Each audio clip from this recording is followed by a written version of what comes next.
Assalamualaikum warahmatullahi wabarakatuh. Bismillah walhamdulillah wassalatu wassalamu ala rasulillah wa ala alihi wa sahbihi wa mawalah la hawla wa la quwata illa billah amma ba'd. Bapak Ibu para ikhwatal iman, para dhuyufullah, para dhuyufur rahman, para calon tamu-tamu Allah, para calon tamu-tamu baginda Rasulullah Muhammad sallallahu alaihi wasallam baik jemaah umrah ataupun para calon jemaah haji yang insyaallah akan berangkat menuju kedua tanah suci Mekah Madinah. Semoga senantiasa oleh Allah Subhanahu wa taala diberikan kemudahan, kelancaran, dan paling akhir mudah-mudahan diberikan kesehatan yang sempurna. Amin amin ya mujibas sailin. Bapak Ibu para ikhwatal iman, pada tayangan video kali ini insyaallah saya akan sedikit memberikan pesan sekaligus sedikit masukan ya terkait dengan hal-hal yang akan kita kerjakan nanti pada saat berada di dua tanah suci Mekah Madinah. Wabil khusus ini bagi para calon jemaah haji ya, walaupun ini sebetulnya umum baik jemaah umroh ataupun para jemaah haji, tapi karena ibadah haji ini tidak setiap orang bisa melakukannya ya, hanya 1 tahun sekali, beda dengan ibadah umroh, makanya saya peruntukkan ini wabil khusus bagi para calon jemaah haji. Jadi mohon betul-betul disimak dan diperhatikan. Bapak Ibu para ikhwatal iman yang dimuliakan Allah Subhanahu wa taala, mungkin di antara para calon jemaah haji ataupun para calon jemaah umroh ketika ingin berangkat menuju kedua tanah suci Mekah Madinah, ini jauh-jauh hari sudah ada persiapan. Ya kan? Sudah ada persiapan, baik persiapan mental, kemudian persiapan ilmu dan lain sebagainya. Terlebih ini persiapan ekonomi, material. Ya sudah barang tentu udah betul-betul siap, ya kan? Karena nggak menutup kemungkinan biasanya di antara jemaah umroh, jemaah haji itu kalau udah nyampe di sana mesti pengen belanja oleh-oleh. Jadi kalau boleh saya katakan kalau untuk persiapan ekonomi insya Allah sudah siap. Tapi ada satu hal yang perlu saya sampaikan melalui konten ini Bapak Ibu. Kita ke sana ini tidak hanya untuk berbelanja. Tidak hanya untuk menghabiskan uang, ibaratnya seperti itu. Tapi bagaimana tujuan kita nyampe di sana itu nanti betul-betul menjadi ibadah yang bernilai di sisi Allah Subhanahu wa taala. Apalagi nih khusus jemaah haji udah nunggu bertahun-tahun, bukan berbulan-bulan, berpuluh-puluh tahun bahkan. Nah, sangat disayangkan kalau nanti pada saat berada di dua tanah suci Mekah Madinah, nilai ibadahnya tidak sesuai yang diharapkan, gitu loh. Artinya selalu mengentengkan ibadah. Jangan merasa kita udah dipanggil oleh Allah bisa melakukan ibadah haji, bisa wukuf di padang Arafah, lalu ibadah-ibadah yang lain ini disia-siakan. Ya, makanya tolong ini betul-betul diperhatikan Bapak Ibu. Jadi sekali lagi saya ulangi, kita ke sana ini bukan mengandalkan uang saja. Ya, bukan mengandalkan ekonomi saja Bapak Ibu. Akan tetapi yang paling penting bagaimana tujuan kita ketika kita dipanggil oleh Allah berada di dua tanah suci Mekah Madinah, ibadah kita sekali lagi betul-betul bernilai dan diterima oleh Allah Subhanahu wa taala. Nah, lalu apa yang dapat saya sampaikan melalui video ini Bapak Ibu? Yang pertama, ini sebelum Bapak Ibu berangkat loh ya. Jadi sebelum Bapak Ibu berangkat menuju kedua tanah suci Mekah Madinah, ini sekedar pesan juga buat para calon jemaah umroh ataupun para calon jemaah haji. Jadi yang pertama perbaiki salatnya, ya kan, perbaiki salatnya. Yang artinya kalau misalkan Bapak Ibu sebelum punya niatan ke Mekah, sebelum punya niatan umroh ataupun haji, salatnya agak enteng gitu kan, agak bolong-bolong, kemudian jarang sholat ke masjid, ya berjemaah ke masjid. Nah, usahakan walaupun mungkin masjidnya agak jauh diperbaiki, karena ini yang akan menentukan nilai ibadah Bapak Ibu nanti. Ya, artinya kalau kita pelajari ya kan, rukun Islam itu kan ada 5 ya Bapak Ibu. Yang pertama syahadat, yang kedua salat, yang ketiga zakat, yang keempat puasa, dan yang kelima haji. Jangan gara-gara kita sudah dipanggil oleh Allah bisa melakukan ibadah haji, lalu yang kedua ini loh, sholatnya ini lalu dientengkan, ya, disepelekan, bahasanya seperti itulah kira-kira. Sholat ini kan menurut pandangan agama kan sebagai tiang Bapak Ibu, sebagai tiang agama. Artinya kalau udah tiangnya itu udah goyah, maka bangunannya tidak akan pernah kokoh, seperti itu. Nah, makanya harus yang pertama harus betul-betul diperbaiki sholatnya. Yang biasanya nggak sholat ke masjid, usahakan sholat ke masjid berjamaah ikut imam. Nah, kalau biasanya sholat subuhnya telat-telat, usahakan ya kan tepat waktu. Karena sekali lagi ini yang akan menentukan. Kemudian yang kedua, mungkin jarang untuk melakukan sholat-sholat sunnah seperti qobliyah, ba'diyah, kemudian sholat apalagi hajat, tahajud dan lain sebagainya. Ini usahakan dari sebelum berangkat dari Indonesia itu betul-betul diperbaiki. Artinya apa? Nantinya sesampainya di sana Bapak Ibu jangan pernah menyepelekan sholat, jangan pernah mengentengkan sholat. Sehingga sering saya sampaikan di beberapa video saya, di beberapa konten saya, ketika kita berada di Madinah, ketika kita berada di Mekah, gak usah muluk-muluk amalan kita itu Bapak Ibu. Pertama, jaga waktu sholat dan jaga akhlak kita. Ya kan? Akhlak. Nah, ini nanti juga akan saya bahas Bapak Ibu. Jaga waktu sholat dan jaga akhlak. Nah, apalagi sering saya sampaikan juga dalam beberapa video saya terkait dengan sholat ini, baginda Rasulullah pernah menyampaikan, inna awwala ma yuhasabu bihil abdi yaumal qiyamah ya min amalihi sholatuhu. Jadi apa ya, kalau bahasa kita nanti pada hari kiamat setiap seorang hamba itu akan dimintakan pertanggungan jawab. Yang akan pertama kali dihisap itu bab sholat. Saya bukan sok nasihati, tapi usahakanlah bisa memperbaiki sholatnya. Artinya apa? Usahakan nyampe di sana gitu kan. Apalagi kalau di Madinah itu ada waktu-waktu yang Masya Allah tabarakallah, menurut saya habis sarapan kita bisa ke Masjid Nabawi untuk melakukan sholat duha. Mumpung Bapak Ibu kita dipanggil oleh Allah, ya, mumpung kita dipanggil oleh Allah, karena sebagaimana yang mungkin para alim ulama menjelaskan, sholat duha itu kan melancarkan rizki. Nah, mumpung kita dipanggil oleh Allah, ya kan, kita betul-betul meminta di sana. Sehingga orang-orang tua dulu itu Bapak Ibu, kalau pulang haji itu rizkinya semakin manjur, semakin lancar, dagangannya semakin Masya Allah luar biasa, bisnisnya semakin maju, usahanya semakin maju. Karena mereka itu sebelum berangkat memang ada apa ya, memang betul-betul udah ada persiapan ibadah gitu loh.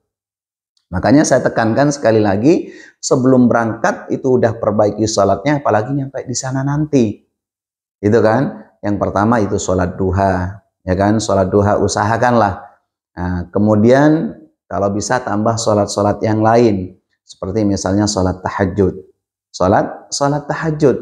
Nah, sholat tahajud ini ya sesibuk apa sih kita ada di sana, kan kita nggak punya kesibukan karena tujuan kita di sana itu cuma untuk ibadah. Gitu loh Bapak Ibu, kita berangkat baik melakukan umroh, melakukan ibadah haji, tujuannya ingin melakukan ibadah. Kita kan memenuhi panggilan Allah. Allah memanggil itu kan bukan hanya untuk berbelanja, tapi bagaimana hambaku, kata Allah, bagaimana ketika dipanggil bisa berubah atau tidak.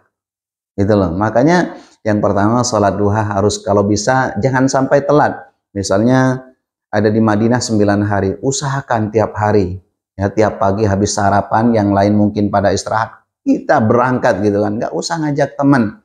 Karena kalau ngajak teman itu kadang masih banyak pertimbangan. Nanti temannya mau ke toilet, suruh tunggulah dan segala macam. Kecuali yang sepuh-sepuh atau yang tua-tua. Intinya usahakan ya jangan telat sholat duhanya. Nah, yang kedua yaitu tadi sholat tahajudnya.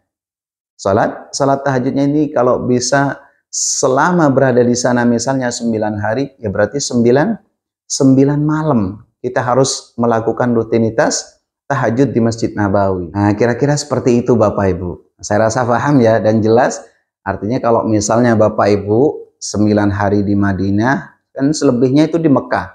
Mau 20 hari, 25 hari, nyampe kepulangan. Nah, bagaimana selama 25 hari itu sholat tahajud kita nggak terputus-putus. Itu loh yang saya maksud Bapak Ibu. Ya, orang-orang tua dulu kita itu seperti itu. Gitu kan. Pas pulangnya ya jangan heran. Masya Allah, mereka itu semakin dihargai, mereka itu semakin, artinya walaupun mereka itu tetangga nggak memanggil Pak Haji, tapi derajat mereka itu udah diangkat oleh Allah Subhanahu Wa Taala. Yang nggak tahu aja udah manggil Pak Haji, apalagi tetangga dekat. Itu kan semata-mata, mohon maaf, ini adalah derajat yang diangkat oleh Allah Subhanahu wa taala. Kemudian seperti yang saya sampaikan, yang tadinya rizkinya seret, bahkan mungkin biaya ongkos hajinya waktu pelunasan, jual motor, jual mobil, bahkan jual tanah sekalipun, karena mereka itu sering melakukan sholat duha di Masjid Nabawi dan di Masjidil Haram. Setelah pulang, jangan heran, ya kan? Masya Allah, rizkinya oleh Allah diganti semua Bapak Ibu. Apalagi terkait dengan sholat tahajud ini. Ya, Allah menyampaikan dalam surat Al-Isra itu apa?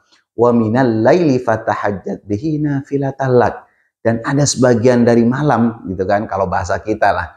Sebagian dari malam hari itu usahakan fatahajjat bihi nafilatan lak. Bertahajudlah. Bertahajudlah kata Allah. Ya, nafilatan lak sebagai sholat tambahan. Nah, seperti itu. Asa ayyab'atsaka rabbuka maqaman mahmuda. Dan yakinlah ketika kita sudah rutin melakukan sholat tahajud, derajat kita itu akan ditinggikan oleh Allah ke tempat yang jauh lebih pantas. Gitu loh Bapak Ibu. Makanya ini sekedar pesan dari saya, selain persiapan ekonomi, selain persiapan fisik, mental, dan lain sebagainya, persiapan yang perlu diperbaiki dari sebelum berangkat yaitu bab sholatnya, ya kan? Sholat harus diperbaiki mulai dari kita sebelum berangkat, sering-sering kita ke masjid, ya kan, melakukan sholat berjamaah, atau mungkin kalau terlalu jauh rumahnya dengan masjid, paling tidak berjamaah dengan istrinya. Seperti itu Bapak Ibu. Nah, baru yang kedua ini yang perlu jadi persiapan juga masalah akhlak. Tidak sedikit ya jemaah umroh, jemaah haji sesampainya di sana, kadang gara-gara berdesak-desakan. Mohon maaf pas lagi tawaf gitu kan, kadang kena senggol orang, atau mungkin kain ihramnya kena injek orang, atau mungkin macam-macam lah, ya kan. Ujian memang yang betul-betul dikasih ke jemaah haji ataupun jemaah umroh. Kadang dari segi akhlak kita nggak punya, langsung marah-marah. Ini udah pernah saya bahas di video saya sebelumnya Bapak Ibu. Itu nanti akan diuji oleh Allah Subhanahu wa taala. Nah, bagaimana ketika kita diuji oleh Allah Subhanahu wa taala dari segi apapun, perbaikilah dengan akhlakul karimah. Gitu loh Bapak Ibu. Artinya misalnya ya kan, kita itu kena tendang orang, atau mungkin ini yang keseringan pada saat melakukan sa'i. Itu di tempat sa'i kadang ada yang kena kursi roda, ya, tumitnya kena kursi roda, ini langsung marah-marah. Ya, wajarlah ya kita marah, tapi kalau kita sudah punya dasar akhlakul karimah, ibaratnya seperti itu, paling tidak kita menasehati. Ya akhi, gitu kan. Kalau bahasa Arab di sana, suaya alan mahlak, misalnya sedikit-sedikit gitu kan, jangan dorong-dorongan seperti itu.